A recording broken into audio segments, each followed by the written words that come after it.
Dune 3 का trailer finally release हो चुका है, लेकिन इस ट्रेलर में इतने हिडन रेफरेंसेस है कि अगर आपने ड्यून पार्ट 1 और पार्ट 2 नहीं देखी है तो आप इस ट्रेलर का लगभग 80% भाग जो है वो मिस कर देंगे। तो सिर्फ 5 मिनट में फटाफट ड्यून की पूरी सागा को रिकैप करते हैं और देखते हैं कि ट्रेलर ने ड्यून 3 के बारे में क्या क्या रिवील कर दिया है। ड्यून की दुनिया में सबसे वैल्यूएबल चीज है स्पाइस मिलांज, एक ऐसा रिसोर्स जो सिर्फ मिलता है एरेकिस नाम के डिजर्टेड प्लेनेट पर, और जो स्पाइस को कंट्रोल करता है वो पूरी दुनिया की पॉलिटिक्स और इकोनॉमी को कंट्रोल करता है। इसी वजह से एम्परर जो होते हैं वो हाउस एट्रेडिस को रिस्पॉन्सिबिलिटी देते हैं, लेकिन ये कोई रिस्पॉन्सिबिलिटी नहीं रहती, जबकि एक हिडन ट्रैप रहता है। बैरन हरकोनन और एम्परर दोनों के दोनों मिलकर हाउस एट्रेडिस पर अटैक कर देते हैं और ड्यूक लेटो को मार दिया जाता है। इसी लड़ाई में लेटो का बेटा पॉल और उसकी वाइफ लेडी जेसिका दोनों डेजर्ट में भागने के लिए मजबूर हो जाते हैं और यहीं पे उनकी मुलाकात होती है डेजर्ट में रहने वाले लोग फ्रीमैन से। ये एरेकिस के असली लोग हैं और ये स्पाइस को वहां से ले जाने के सख्त खिलाफ। इसी जर्नी में धीरे धीरे पॉल को एहसास होता है कि शायद कि वो वही इंसान है जिसका जिक्र फ्रीमैन की प्रोफेसी में किया गया है। उसकी ये जर्नी पूरी गैलेक्सी का फ्यूचर बदलने वाली है। ड्यून के दूसरे पार्ट में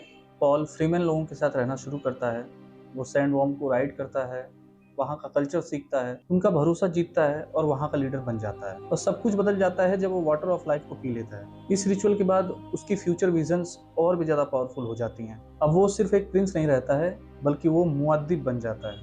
आप मूवी देखेंगे तो आपको समझ में आएगा कि मैं क्या बात कर रहा हूँ। फाइनल बैटल में पॉल राउदा को जब हरा देता है और उनके एम्परर को सरेंडर करने पर मजबूर कर देता है, उसे ये चीज करता हुआ देखकर चानी जो है उसको छोड़ के चली जाती है, क्योंकि हर जीत की एक कीमत होती है। और पॉलिटिकल रीजंस की वजह से पॉल जो है वो एम्परर की बेटी से शादी करने पे मजबूर हो जाता है। अब सबसे डेंजरस बात यह है कि पॉल अपने विजन्स में पहले ही देख चुका होता है कि उसकी वजह से गैलेक्सी में एक होली वॉर शुरू होने वाली है, लेकिन ये सब जानते हुए, बहुत कोशिश करने के बाद भी, ना चाहते हुए भी, वो अपनी डेस्टिनी को बदल नहीं पाता है और ड्यून 3 की कहानी यहीं से शुरू होती है। अब देखते हैं कि ट्रेलर में जो है वो हमको इवेंट्स किस तरीके से दिखाया गया है। ट्रेलर की शुरुआत ही एक बिल्कुल नए पॉल एट्रेडिस से होती है। अब वो सिर्फ फीमेल लोगों का लीडर नहीं है, अब वो एम्परर बन चुका है। लेकिन एक चीज इस ट्रेलर से इंस्टेंटली नोटिस होती है कि हर जगह वॉर हो रहा है, हर जगह डिस्ट्रक्शन हो रहा है, हर जगह लगभग रिलीजियस आर्मीज नजर आ रही हैं। ये वही विजन्स हैं जो पॉल को हमेशा आते रहते हैं और शायद ये वही होली वॉर भी है। और शायद इसी वजह से पॉल ने अब पूरी की पूरी गैलेक्सी तो जीत ली, लेकिन अब उसकी डेस्टिनी खुद उसकी दुश्मन बन जाती है। ट्रेलर में चानी का होना भी काफी ज्यादा इमोशनल है, क्योंकि वो हमें प्रेग्नेंट दिखाई जाती है।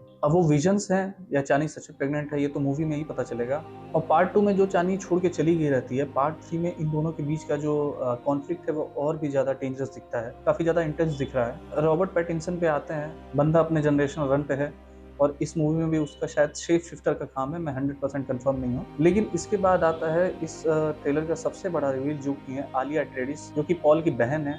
पार्ट 2 में उसकी माँ जो है प्रेग्नेंट रहती है, लेकिन अपने बेटी से कंटिन्यू बात करती रहती है पेट के अंदर ही, और उसके विजन्स पॉल को भी दिखते हैं, वो पॉल से भी बात कर लेती है। आलिया को जन्म से ही, मतलब पेट के अंदर से ही सारी की सारी चीजें पता रहती हैं और इसकी वजह से वो काफी अनप्रेडिक्टेबल और काफी डेंजरस कैरेक्टर्स में से एक है। तो आलिया जो है वो काफी शॉकिंग सरप्राइज बन सकती है सबके लिए। पॉल जो है वो पहले से ज्यादा मैच्योर लग रहा है, पहले से ज्यादा थका हुआ लग रहा है और अंदर से टूटा हुआ लग रहा है। ये एक स्ट्रॉन्ग इंडिकेशन है कि मूवी जो है वो ड्यून मसाया के नॉवल को अडेप्ट करने वाली है, क्योंकि जो तीसरा पार्ट है वो लगभग हमें दूसरे पार्ट के 20 साल बाद देखने को मिलेगा। तो इस मूवी में वो लीप हमको दिख सकता है। यानी इस बार जो फोकस है वो सिर्फ एक्शन पे नहीं होगा, वो डिसीजन, पावर और सेक्रीफाइस पे बेस्ड होगा। और कैसे अपने जीवन में किया गया कोई भी फैसला आपको एक परिणाम तक ले जाता है, हमें इस मूवी में फाइनली वो देखने को मिलेगा। ये सागा कंप्लीट होगी, जो कि सबसे इमोशनल, सबसे पॉलिटिकल और सबसे इंटेंस होने वाला है। और इस बार विलन कोई और नहीं है जिसके खिलाफ पॉल लड़ रहा है।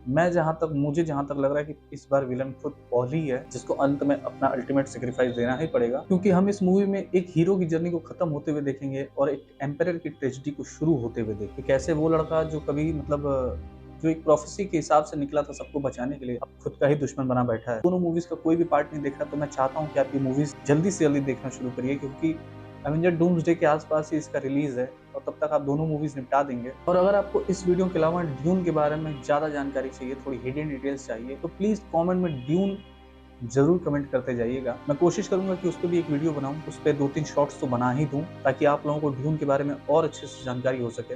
मेरे पास शब्द नहीं है कि मैं इस मूवी की बढ़ाई कर सकूं, क्योंकि विजुअली बहुत ही एस्थेटिक है, बहुत ग्रैंड लेवल में बनी हुई मूवी है। अगर आपको वीडियो अच्छा लगा हो तो लाइक करिए, शेयर करिए और सब्सक्राइब करिए। मैं मिलता हूँ आपसे अगले वीडियो में, तब तक के लिए अपना ख्याल रखिए। बाय।